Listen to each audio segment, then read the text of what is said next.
All eyes have been on Iran since Salman Rushdie was stabbed repeatedly on Friday.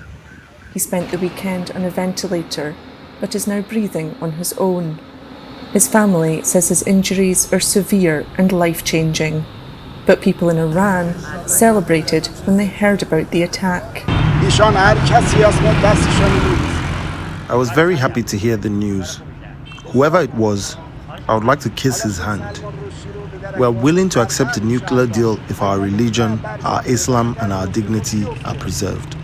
Regardless of whether the nuclear deal is in jeopardy, the probable death of Salman Rushdie is more important.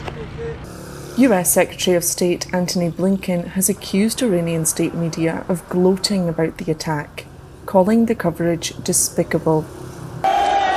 Iran was where the fatwa calling for Rushdie's death was first issued more than 30 years ago. The government has since distanced itself from that and says it had no involvement in this incident. In this attack, we do not consider anyone other than Salman Rushdie and his supporters worthy of blame and even condemnation.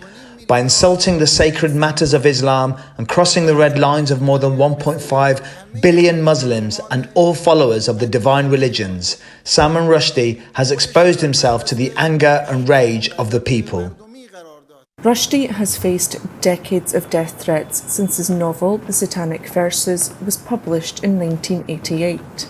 He was forced into hiding for 9 years. I truly would not have imagined that he, Salman Rushdie, would be subjected to this attack in the U.S. While in the U.S., we know that there are threats against him, but I didn't imagine that this would happen in the U.S. He's well regarded, but also he's a symbol of somebody who has continued to produce and focus on creating great literature in the face of deeply personal attacks and violent attacks, or the threats of violent attacks against him.